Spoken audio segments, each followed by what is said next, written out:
þegar við erum að þjálfa, þá alveg gefið að við munum vera með breytt getustig iðkenda.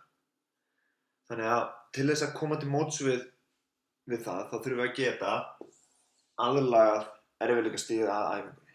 Og hérna nokkuð dæmi, ekki tæmdilisti nokkuð dæmi hluti sem getur gert til að aðlaga erfiðleikastigið. Til dæmis að hækka eða lækka eitthvað skotmark.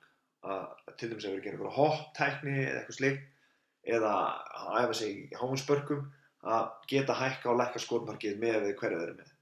Þannig að hugsið bara ef þið væri með röð af krökkum, það eru kannski 5 krakkar í röðinni og þau eru öll misgóð eða misstór, misliðug, að þá getur maður fært púðan með við hverju það er sem er að gera sparkið, bara sem dæmi.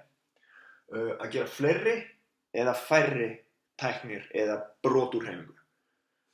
Sama dæmi, við erum með einhvern sem í hópnum okkar, einhvern sem er búinn að æfa nýbyrjar, hann var bara að byrja í dag, einhvern sem er búinn að æfa 1 ár, 2 ár, 3 ár, 4 ár. Þannig að 5 iðkendur í hóp og þau eru öll með ár á milli þeirra allra.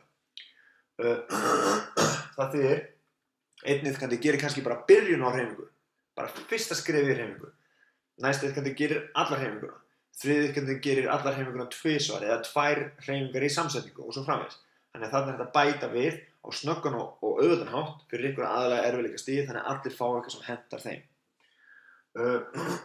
Að gera hreyfinguna með eða án hreyfingar. Til dæmis kannski fótaburð eða færa sig eða eitthvað svoleiðis. Að einn þarf að fara kannski gera þetta alla leiðina yfir, meðan einn þarf bara að gera þetta á sama stað. Bara sem dæmi. Eða áfram aftur og bak, hreyfing til hliðar, eitthvað svoleiðis. Þannig að þetta getur aðlega svoleiðis. Að gera þetta hægar eða hraðar. Þetta segir sig alveg sjálft. Einhver sem er nýr þarf kannski að hægja aðeins á sig svo hann ná í hreyfingunni og þá er jafnvel hægt að hjálpa iðkendunum aðeins með því að nota fullkomna aðlögun. Það getur skoðað vídeó með það til þess að rifja hvernig það var. Og svo er að gera með eða án viðbragðs.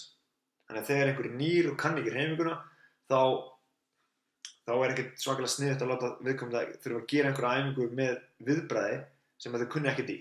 Þannig að þarna getur verið bara sem dæmi aftur eða verið með fókuspúða og allir í röð og púðin er bara kjörð þegar hann á að gera, kemur sparki og svo kemur einhver annar, kannski stelpa sem bara er 2 eða 3 ár og hún þarf þá að bíða eftir að púðin kemur og sparka þá á hárréttum tíma.